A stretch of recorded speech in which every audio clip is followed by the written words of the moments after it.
எங்கேயோ ஒரு குழந்தைக்கு நடந்த ஒரு குற்றம், எங்கேயோ ஒரு தாய்மாருக்கு ஒரு பெண்ணுக்கு நடந்த ஒரு குற்றம் நம்ம வீட்டு வாசப்படிக்கு வெளில இருக்க வரைக்கும் நியூஸ்.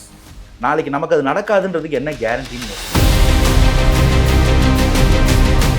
வரலாற்றிலே முதல் முறையாக ஒரு கட்சி 2 ஆளுங்கட்சி எதிர்க்குது. மத்தியில் ஆண்டுகிட்டு இருக்கக்கூடிய பாஜகவையும் மாநிலத்தில் ஆண்டுட்டு இருக்கக்கூடிய திமுகவையும் ஒரே நேரத்தில் ஒரு சேர எதிர்க்கக்கூடிய ஒரே கட்சி முதல் கட்சி தாவேகா.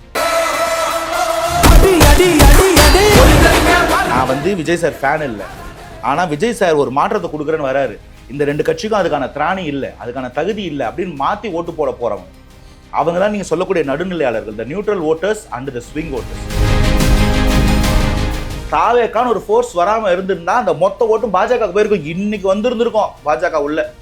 அதை தடுத்து மாற்றத்துக்கு ஒரு வாய்ப்பு இருக்கு. ஒரு தமிழ் தலைவர் இருக்கிறாரு, மக்களுக்காக வந்து நிற்கிறாருன்ற போது இந்த பக்கம் திமுக ஆன்டி இன்கம்பன்சி தோக்க போது, அந்த ஆன்டி இன்கம்பன்சி வாங்க முடியாம என்டிஏ கூட்டணி தோக்க போது, அந்த ஒட்டுமொத்த மக்களின் நம்பிக்கை சமைச்சு தாவேக்கா ஜெயிக்க போகுது. இதுதான் இந்த எலெக்ஷனோட அரித்மெட்டிக்கே. இவ்வளவுதான். மக்கள் விரோத ஆட்சி நடத்துற ஸ்டாலின் சார் வேணுமா, மக்களை நேசிக்கிற விஜய் வேணுமா? அவ்வளவுதான் இந்த தேர்தலே. சரி, ஒருவேளை யாராவது மக்கள் நலன், இந்த மக்கள் மேலே இருக்கிற அக்கறை, மக்கள் நல்லா இருக்கணும் அப்படின்லாம் நினச்சிங்கன்னா நீங்கள் நான் சொல்கிறத கேளுங்க, அவர் சொல்கிறத கேட்காதீங்க. கேட்காதீங்க. மக்கள் நல்லாவே இருக்கக்கூடாது, மக்கள் நாசமாக போகணும், இன்னும் ஒரு 5 வருஷம் மக்கள் அழிஞ்சு போனால் நான் சொல்கிறத இன்னும் நல்லா திமுக கூட்டு போகணும்னு சொல்லுங்க. அப்படி டேரக்டாக சொல்லுங்க. அவ்வளோதாங்க, இதுதாங்க எங்களால் முடிஞ்சது. சரிங்க, செய்யுங்க. வாங்குற பேமெண்ட் இவ்வளோ கூட செய்யலாம். அவ்வளோதான் செய்யலாம். அப்புறம் இப்படி பங்காளி இருந்தாலும் பரவாயில்லன்னு சொல்கிற ரேஞ்சுக்கு இப்போ இறங்கிட்டோம்னா பாருங்க, பகையாளி எல்லாம் பங்காளியா மாறிட்டான். காரணமே நீங்க தான். எதனால தாவேக்கா வந்தா பாஜக எப்படி வரும் யோசிச்சு பார்த்தேன், பதிலே இல்லை. சரி, சொல்ல சொன்னேன்னு சொல்லிட்டேன், அவ்வளோதான்.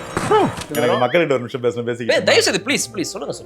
இந்த தேர்தல் சும்மா விளையாட்டுக்கு ஒரு பேசுகிற மாதிரி ஒரு தேர்தல் கிடையாது. ரொம்ப சீரியஸான ஒரு விஷயம். அது எப்படி லைட்டாக சொல்ல முடியும்னு ட்ரை பண்ணிட்டு இருக்கோம். 5 வருஷத்துக்கு ஒரு நடக்கிற தேர்தல் தான், அப்படி பார்த்துக்கலாம். தயவுசெய்து இருந்துடாதீங்க. இது ரொம்ப ரேர் ஆஃப் ரேர் கேஸ் நடக்கிற ஒரு எலெக்ஷன். நிஜமாவே இளைஞர்களுக்கு ஒரு வாய்ப்பு, மாற்றத்துக்கு ஒரு வாய்ப்பு இருக்கிறதா பார்க்கக்கூடிய ஒரு எலெக்ஷன். தாய்மார்களும் இளைஞர்களும் கொண்டாடிக்கிட்டு இருக்கிறாங்க இந்த மாற்றத்தை. அதனால் சும்மா ஏதோ ஒரு மீடியாவில் வர நரேட்டிவ், ஃபேக் ப்ரொப்பகண்டாஸ் இதெல்லாம் பார்த்து நம்பி, இல்லைனா அவங்க கொடுக்குற ஒரு சின்ன காசு ஒரு வாரத்தை தள்ள பயன்படும் அதிகபட்சம் அந்த காசு, அதை நம்பிக்கிட்டு அடுத்த தலைமுறைக்காக ஒரு நல்ல வாழ்க்கை இருக்குது, அடுத்த தலைமுறைக்கு ஒரு நல்ல வாய்ப்பு இருக்குது. அந்த வாய்ப்பு நம்மளுடைய விரல் நுனியில் இருக்குது. அதனால் அதை விட்டுறாதீங்க. எப்பயுமே நிறைய பேர் 2 விரலை விசிலடிச்சு பார்த்துருப்பீங்க. முதல் முறையாக ஒரு விரலை விசிலடிக்க வாய்ப்பு கிடைச்சிருக்கு. 23ஆம் தேதி உங்களுடைய வாக்குகளை அந்த விசில் சின்னத்துக்கு போடுங்க.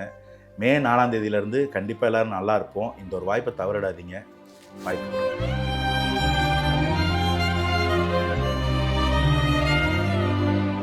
எங்கேயோ ஒரு தாய்மாருக்கு ஒரு பெண்ணுக்கு நடந்த ஒரு குற்றம் நம்ம வீட்டு வாசப்படிக்கு வெளில இருக்க வரைக்கும் நியூஸ். நாளைக்கு நமக்கு அது நடக்காதுன்றதுக்கு என்ன கேரண்டி? நியூஸ் ஜெயிச்சிருவல்ல சாமி.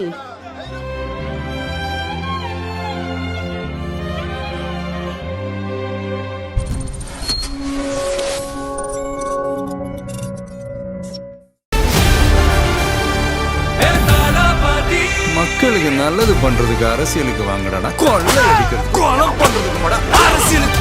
ஆபீஸ் வாசல்ல வாசல் தெளிச்சு கோலம் போட்ட பாட்டி யாரு? அது யாரு தெரியும்? என்ன கோலம்னு பாத்தீங்களா? உட்காருங்க, அங்கேயும் விசில் கோலம் தாங்க போட்டு வச்சிருக்கு. எங்க இருங்க, போய் அழிச்சிட்டு மறுவேளை பாப்பேன். நான் சும்மா இருக்க மாட்டேன். எது இருந்தாலும் அழிச்சிடணும். திமுக காரனா சும்மா வரலடா. திமுக வரல இந்த இடத்துக்கு, அழிச்சிடணும் அப்படியே எல்லாத்தையும். மக்கள் கேட்கறாங்க, சின்ன எப்படி கோலத்தை அழிக்கணும் இல்லைங்க. இன்ஃப்ளூயன்சஸ் இந்த பசங்களோட நம்ம பேசுறோம் பாருங்க. இப்போ பேசும்போது அவங்க மைக்கில் கேட்குறாங்க, சார் எல்லாமே ரொம்ப சூப்பர் சார், உங்களுடைய ஆட்சியில் எல்லாத்த விட எனக்கு ரொம்ப பிடிச்சது அந்த ஒரு ட்ரெண்டிங்காக நீங்கள் ஒன்று பண்ணீங்களே சார், அதை ஒரு முறை எங்களுக்காக பண்ணி காட்டுங்க சார் கேக்குறாங்க. அன்பு வாகை புரியலையாங்க. இந்த மாநாட்டுக்கெல்லாம் தாவேகா பசங்களை கையில காலில் கூட்டு போயிட்டு அவனுக்கு இந்த கையில ஒரு மொபைல்ல விஜய் அண்ணா டிபி வால்பேப்பர் வச்சுக்கிறது, இந்த கையில ஒரு டிபி வீடியோல அவர் எடுக்கிறது இதை காட்டுறது, அவர் எடுக்கிறது இதை காட்டுறதுன்னு பல இடத்துல நடந்தது. அவங்களே தான் இந்த ஈவெண்ட் கூட்டு போயிருக்காங்க. ட்ரோல் பண்றதுக்காக இதை பண்ண சொல்லியிருக்காங்க. அது தெரியாம பாவம் அந்த மனுஷன் வெள்ளத்தையா பண்ணிருக்கிறாருங்க. இது பார்த்து உங்களுக்கு ட்ரோல் மாதிரி இல்லையா? தமிழகத்தை துடைத்து விட்டேன் அப்படின்னு தான் எனக்கு புரியுது. அதனாலதான் தமிழகம் 10 மக்கள் வச்சு கடன். இது மாதிரி இப்படி கை காமிச்சா தமிழகத்தை துடைத்து விட்டேன்னு சொல்றதா அர்த்தம். பிரச்சனைகளை எல்லாம் நீக்கி விட்டேன். என்ன பிரச்சனை நீக்கிட்டீங்க? கஞ்சா தடுத்துட்டீங்களா? மெத்தபெட்டமைன் இல்லையே, கள்ளச்சாராயம் இல்லையே, டாஸ்மார்க்ல ஊழல், இல்லையே வேலை வாய்ப்புல பிரச்சனை, இல்லையே பழைய ஓய்வூதிய திட்டம், வேலைக்கு ஊதியம், நோ போராடுறோம், நோ குழந்தைகள் பாலியல் கேஸ், நோ எதுவுமே தடுக்காம எதுவும் தொடச்சிங்க. இது இந்த பிரச்சனையெல்லாம் எவன் கிரியேட் பண்றானோ நாங்க நல்லா இருப்போம், மீடியா நரேட்டிவ்ல அதை தொடச்சிட்டீங்க. தொடச்சிருவோம். யாரெல்லாம் வந்து போராட்டம் பண்றானோ அவனை தொடச்சிருவோம். அவனை தொடச்சி விடிய விடிய நைட் பஸ்ல ஏத்திக்கிட்டு பெண்கள்னு பாராம கர்ப்பிணின்னு பாராம ஆண் காவலர்களை விட்டு அடிச்சு துரத்துவீங்க. கேள்வி கேட்க நாதி இல்லாம இருக்கும்போது நீங்க வந்து படம் பார்த்து ரிவ்யூ எழுதுவீங்க. படம் பார்த்து விட்டு அனைவருக்கும் பிடித்திருந்தது. ஆனா ஒரு நல்ல படத்தை சொன்னா கூட பரவாயில்லங்க, அது ஒரு கன்றாவி படம். அதனால இந்த மாதிரிலாம் எப்படி ஆட்சி புரியணும் அப்படின்றத எங்க பார்த்து நீங்க கத்துக்கங்க. ஒருவேளை ஃபியூச்சர்ல நீங்க வந்தீங்கன்னா நல்லா இருக்கும். தேங்க்யூ. இப்போ எலெக்ஷனை பொறுத்த வரைக்கும் வந்து நிறைய பேருக்கு உங்க கட்சி மேல ஒரு முக்கியமான இது என்ன அப்படின்னா, இது வந்து ஒரு மாதிரி இந்த எலெக்ஷனே ஒரு மாதிரி அன்பிரடிக்டபிளா இருக்குப்பா. ஏங்க அது அன்பிரடிக்டபிளே இல்லைங்க. தாவேக்கா ஜெயிக்க போகுதுன்னு சொல்றதுக்கு பயந்துக்கிட்டு, ஏன்னா அவங்களுக்கு முதலாளி ஒருத்தர் சம்பளம் கொடுக்குறாரு இல்லையா, அதனால கொஞ்சம் நடுநிலையா இருக்கக்கூடிய மூத்த பத்திரிகையாளர்கள் எப்படி இருக்கும்னா, அவங்க தாவேக்கா தான் ஜெயிக்க போகுதுன்றதை சொல்லிட்டா சம்பளம் வராது. இல்லைங்க திமுக ஜெயிக்க போகுதுன்னு சொன்னால் அவங்களோட தொழில் நேர்மைக்கு அது பாதிப்பு. சில பேர் அந்த எத்திக்ஸ் இல்லாமல் இருப்பாங்க, அவங்கள விட்டுருங்க. அந்த எத்திக்ஸோட ரொம்ப வருஷம் பயணிக்கிறவங்க, ஏன்னா இது அதிகபட்சம் ஒரு வாரம் 10 நாள், அதுக்கு அடுத்து வந்து 2 நாள் கழிச்சு வந்து ஒரு வாரத்தில் வந்து நம்ம ரிசல்ட் வந்துடும். 10 நாளில் நம்ம கேட்போம், யோ என்ன அப்படி சொன்னேன் இப்படி நடந்திருக்குன்னு கேட்கும். அப்போ அதை நகர்த்தி போடுறதுக்காக ஒரு மாதிரி டஃப்பாக டிஃபிகல்ட்டாக அன்பிரிடிக்டபிளாக இருக்குன்னு ஒரு வார்த்தைகளை போட்டு என்ன இருக்குன்னு ப்ரிடிக்ட் பண்ணுறதுக்கு. நான் சொல்கிறேன் தாவே ஆட்சிக்கு வரப்போகுது, கான்ஃபிடென்ட்டாக சொல்கிறேன், 60 பெரும்பான்மை வாங்க போகிறோம். இதில் என்ன உங்களுக்கு ப்ரிடிக்ட் பண்ண வேண்டியது இருக்குது? களத்தில் எங்கே போனாலும் தாய்மார்கள், குழந்தைகள்லேருந்து, இளைஞர்கள்லேருந்து நாங்கள் நினைக்காத அளவுக்கு பெரியவங்க சப்போர்ட் பண்ணுறாங்க. அந்த 45+, 50+ கேட்டகரியில் இருக்கக்கூடிய ஆண் மக்கள்கள் அவங்க ஏதோ ஒரு கட்சி ஓட்டு போட்டு சீசன் ஆயிருப்பாங்கன்னு நினைச்சோம். இல்லை, அவங்க வீட்டில் இருக்கக்கூடிய குழந்தைங்களுடைய பேச்சும் சமூகத்தில் இளைஞர்களோட செயல்பாடும் அவங்களுடைய மனசையும் மாற்றுது. இதை நீங்கள் களத்தில் பார்ப்பீங்கன்னு நான் சொல்கிறேன். அந்த மேஜிக் நடந்துகிட்டு இருக்கு, அந்த மிராக்களை பாருங்க. அப்போ கூட ஒத்துக்க மாட்டீங்க, தப்பாக போட்டீங்கன்னு. இதெல்லாம் எப்படி தடுக்கலாம்? தடுக்கிறதுக்கு என்ன பண்ணணும்? நல்லாட்சி பண்ணியிருக்கணும். அதே இங்கே இருக்கு. அந்த 3 பாயிண்ட் சொல்லுங்க. முதல்ல நல்லாட்சி பண்ணியிருக்கணும். நெக்ஸ்ட் குடும்பத்தை வச்சு அரசியல் பண்ணக்கூடாது. நெக்ஸ்ட் ஊழல் பண்ணக்கூடாது. நெக்ஸ்ட் பாஜகவுக்கு பி டீமா இருக்கக்கூடாது. நெக்ஸ்ட் அவ்வளவுதான், 4 தான் இருக்குன்னு சொன்னேன். நான் தான் நெக்ஸ்ட் தெரியல. இது இருக்கு. இப்போ இந்த 4 பண்ணலன்னா ஆட்சி போயிடும். ஐயா இப்போ வேற எதுவும் இப்போ இந்த லாஸ்ட் 2 டேஸ்க்கு ஏதாவது கொஞ்சம் பண்ணி அப்படி ஏதாவது? இல்லை நீங்க காசு கொடுங்க, வாங்கி ரெடியா இருக்கிறோம். வாங்கிட்டு தாவேக்கா ஓட்டு போட போறோம். விசிலுக்கு கொஞ்சம் எக்ஸ்ட்ரா 5000 சேர்த்து போட்டா 50,000 கூட போடுங்க, ரெடியா இருக்கும். உங்களால அவ்வளவு கடன் பட்டிருக்கோம், கடனெல்லாம் அடிச்சிருக்கோம். மாறிட்டாங்க. என்ன ஆச்சு? மக்கள் நல்லா இருந்தாங்க. இல்ல வாய்ப்பு இல்லாம இருந்ததுங்க. அது வந்து நிஜமா நல்லா தானே இருந்தாங்க மக்கள். இல்ல கரெக்ட் தாங்க. அது என்னன்னு அது கூட ஒரு பையன் அழகா ஒரு மீன் போட்டிருந்தான். அவங்ககிட்ட 2 சட்டை தான் இருந்துச்சான். ஒரு சட்டை வந்து ஒரு மாதிரி டார்க் கிரே, ஆனா அது வந்து கிழிஞ்சி அங்கங்க அழுக்கா தொங்கிட்டு இருந்திருக்கு. இன்னொரு சட்டை வந்து லைட் கிரே, அது வந்து ரொம்ப கப்பு, தொட்டாலே நாத்து அடிக்கிற அளவுக்கு துவைக்கலாம் முடியாது, அது அப்படியே மாதிரி ஆயிடுச்சு. இந்த சட்டையை போட்டிருக்கான் முத நாள், நல்லா இல்லைன்னு சொல்லிட்டு திரும்ப 2ஆம் நாள் சட்டை போட்டிருக்கான். இப்போ இந்த 2 சட்டையும் மாற்றி அது நல்லா இல்லைன்னு இது நல்லா இல்லைன்னு அதுன்னு போட்டுட்டு வந்திருக்கான். கடைசியாக அவங்க அண்ணன் ஒரு புது சட்டை அழகாக வந்து சிவப்பு மஞ்சள்ல ஒரு சட்டை வந்து கொடுத்துட்டாரு. இப்போ 3ஆவது நாள் புது சட்டையை போடாமல் பழைய சட்டையை ஒரு பைத்தியக்காரன் போடுவானான்னு அவங்களை கேட்குறேன். போட மாட்டேன், எந்த பைத்தியக்காரன்? அதுதான் அந்த கிழிஞ்ச சட்டை, அந்த அழுக்கு சட்டை தான் திமுக அதிமுக. அது 2த்தையும் மாற்றி புதுசாக தாவேக்கான்னு ஒரு சட்டையை எங்கள் அண்ணன் கொண்டு வந்து கொடுத்துட்டாரு. இப்போ நாங்கள் தாவேக்கா கோட்டு போட போகிறோம். உங்களுக்கு என்னங்க புரியலன்னா இதுதான் பிரச்சனை. புதுசாக ஒரு கட்சி வந்துச்சுன்னு சொல்கிறேன். ஒரு சட்டையும் ஒரு அரசும் ஒன்றாங்க. ஆமாங்க, மானத்தை காப்பாற்றுறது தானே எங்கள் அரசு. என் மானத்தை காப்பாற்றணும் இல்லைங்க, என் மேலாடை மாதிரி தானே என் அரசு. மானத்தை காப்பாற்றுறது, உயிரை காப்பாற்றுறது பற்றி எந்த ஐடியாவும் இல்லை. அது அவசியமான விஷயம். பேங்க் பேலன்ஸை காப்பாற்றுறதை பற்றி மட்டும் தெரியும். அதுதான் பார்க்கணும் நம்ம. இப்போ கூட நம்ம அதை பற்றி யோசிக்கணும். அதுக்கு நான் வேணா ஒரு ஐடியா தரவா? சொல்லுங்க. பேசாம ஓட்டு காசு கொடுத்து வேஸ்ட் பண்ணாதீங்க.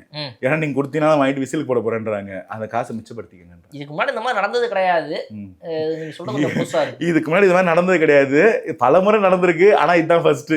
இல்ல நீங்க சொல்றது வந்து நான் ஓரளவு ஒத்துக்கிறேன். எங்க அப்படின்னா வந்து இந்த மக்கள் வந்து லைட்டா கொஞ்சம் ஸ்விங் ஆகுறாங்க, அந்த பக்கம் போறாங்கன்ற வரைக்கும் ஒத்துக்கிறேன். பட் ஆனால் அதெல்லாம் வந்து சரி பண்ணுற அளவுக்கு சில பீப்புள் இருக்கிறாங்க. எங்கன்னா இந்த நியூட்ரல் ஓட்டர்ஸ். இந்த நியூட்ரல் ஓட்டர்ஸ் எல்லாம் அவ்வளோ சீக்கிரத்தில் அங்கே போக மாட்டாங்க. உங்களுக்கு புள்ளிவரம் அவங்க எப்படியா இந்த பக்கம் தள்ளிடு இழுத்துருவோம். நான் ஒரு புள்ளிவரம் சொல்கிறேன். நேற்று ப்ரெஸ் மீட்டில் அதிமுக கூட்டணியில் கேம் ஆட போறீங்களா? இல்லை, அதிமுக கூட்டணியில் அட்வைஸ் பண்ணீங்க, நல்லாட்சி பண்ணணும்லாம் சொன்னீங்கன்னா கேம் ஆடிடுவேன். அது மாதிரிலாம் சொல்ல போகிறது இல்லைல்ல. சரி, அன்புமணி அவர்கள், அதிமுக கூட்டணியில் இருக்கிற அன்புமணி அவர்கள் ஒரு ப்ரெஸ் மீட் கொடுத்துருக்காரு. அது என்ன சொல்லியிருக்காங்க வச்சிங்களா? விஜய் சாரோட ஃபேன்ஸ் தாவேக்காரங்கெல்லாம் தாவேக்கா ஓட்டு போடுங்க, அதை தடுக்க முடியாது.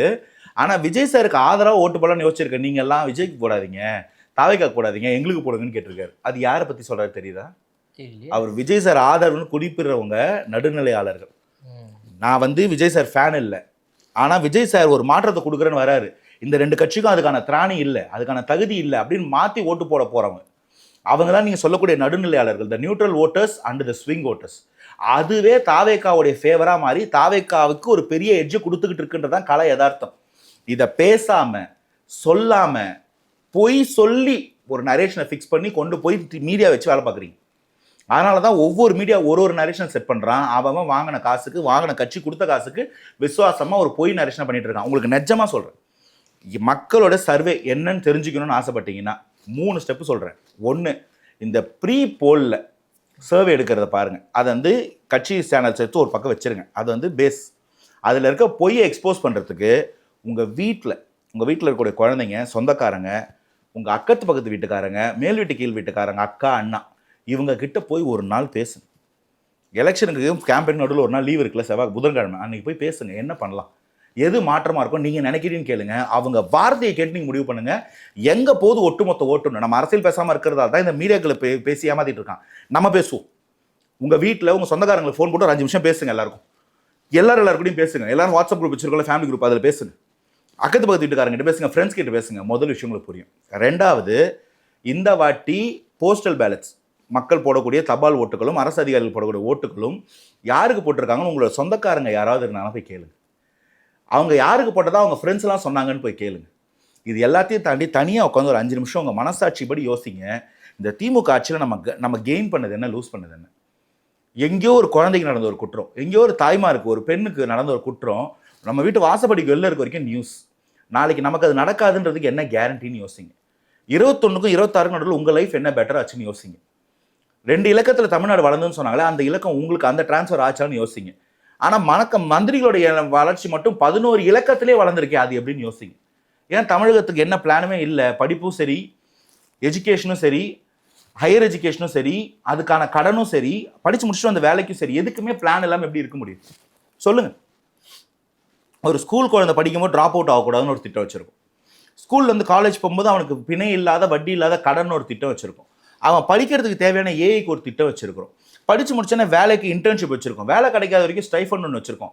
அவன் வேலை கிடைக்கும் போது அவன் ஆண்டர்பிரனராக மாறணுனாக்கா அதுக்கு பிணையில் திரும்ப கடன் ஒன்று வச்சுருக்கோம். ஒரு குழந்தை எப்படி ஒரு இளைஞனை கொண்டு வந்து ஒரு செட்டில்டு மேனாக மாற்றுற ஒரு ஆர்க் இது தானேங்க. இந்த மாதிரி ஏதோ ஒன்று இருக்குங்க அவங்ககிட்ட. 1000 ரூபா கொடுக்குறோம், 500 ரூபா கொடுக்குறோம், 50 ரூபா கொடுக்குறோம், 100 ரூபா கொடுக்குறோன்னா அந்த காசு எங்கே போகுதுன்னு யோசிங்க. அந்த காசுக்கு வேல்யூ என்னன்னு யோசிங்க. 8000 ரூபா கூப்பன். அந்த கூப்பன் தான் போய் நான் சொல்லிட்டேன் போன வாட்டி. அந்த கூப்பன் செல்லுபடி, அது பிட் நோட்டீஸ். அது ஆக்சுவலி ஸ்பீக்கிங் நாளைக்கே ஆட்சிக்கு வந்தாங்கன்னா அவங்க ஒரு கடை வச்சுருவாங்க. அந்த கடையில் போய் வாங்குன்னு சொல்லுவாங்க. 8000 ரூபாய்க்கு விற்கக்கூடிய ஒரு ஃபேனாக இருந்தாலும் ஏதோ ஒரு பொருளாக இருந்தாலும் அதாவது 20,000 ரூபான்னு எம்ஆர்பி போடுவாங்க.